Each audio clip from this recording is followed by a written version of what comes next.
In the autumn of 331 BCE, near the dusty plains of northern Mesopotamia, one of the most decisive battles in ancient history unfolded. Known as the Battle of Gaugamela, this was no ordinary clash of arms. It was a confrontation between two world orders. On one side stood Alexander III of Macedon, just 25 years old, commanding a battle-hardened force that had marched thousands of miles from Greece to the heart of the Persian Empire. On the other was Darius III, the King of Kings, whose forces dwarfed Alexander's in both numbers and material. The stakes were nothing less than the future of the known world. By the time of Gaugamela, Alexander had already defeated Persian forces twice at Granicus and Issus, but those were preludes to the grand finale.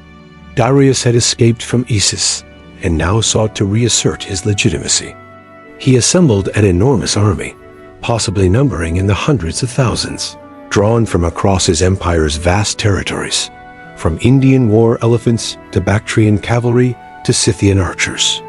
The battlefield near the village of Gaugamela was carefully chosen and even leveled by the Persians to accommodate their chariots.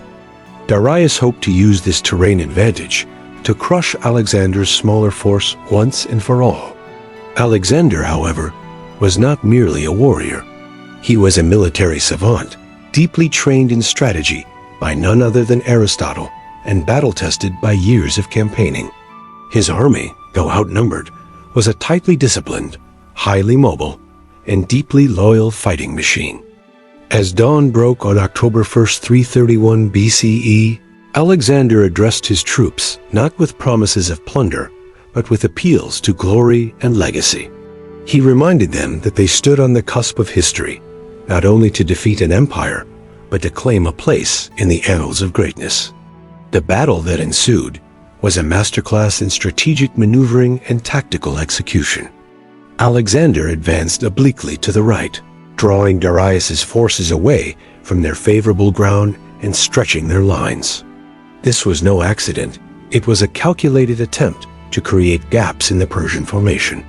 Darius, anxious to engage and confident in his numerical superiority, committed his cavalry and chariots, launching a massive assault on the Macedonian right and center.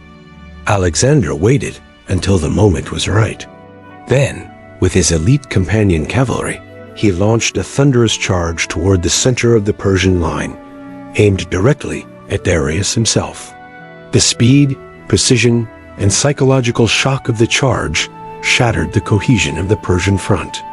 Darius, reportedly seeing the charge bearing down upon him, lost his nerve and fled the battlefield in his chariot. His flight would be seen by many as the true turning point, not only of the battle, but of Persian imperial history. Meanwhile, the Macedonian left under Parmenion was struggling. The Persian cavalry nearly broke through, and for a moment, disaster loomed. Alexander, having driven deep into enemy lines, made the difficult decision to halt his pursuit of Darius and wheel back to support his flank. This was not merely an act of loyalty, it was a demonstration of his understanding that victory required cohesion, not just ambition. In the aftermath, the battlefield was littered with thousands of Persian dead, while Macedonian losses were relatively light. Gaugamela was not just a victory, it was a complete unraveling of Achaemenid power. With Darius in retreat and his army in ruins, the road to Babylon, Susa, and Persepolis lay open. The conquest of the Persian heartland would soon follow, and with it, Alexander would inherit not only a kingdom, but a legacy.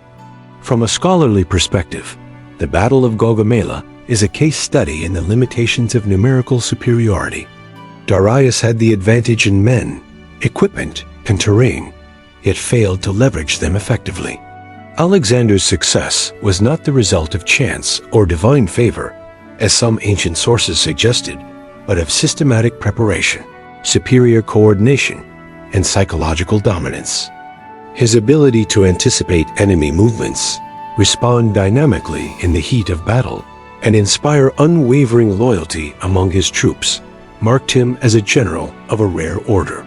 Modern historians have debated the actual size of the Persian force. Some estimates, reaching into implausible hundreds of thousands, but the symbolic scale of the victory remains undisputed. Gaugamela ended any serious resistance to Macedonian expansion in the east. It also signaled a transformation in world history, the fusion of Greek and Persian cultures, a moment that would birth the Hellenistic era and redefine art, science, and governance from the Mediterranean to the Indus. Alexander's march did not end at Gaugamela, but for many, that battlefield was the moment when a Macedonian prince became a global emperor. His name, etched into history, would be remembered not only for conquest, but for the vision of unity he claimed to pursue, though history would prove that such unity was fleeting. Yet for all its grandeur, the Battle of Gaugamela also raises enduring questions. Can one man bend history to his will? What is the cost of glory? And is empire built by strategy, or by the stories we choose to tell about it?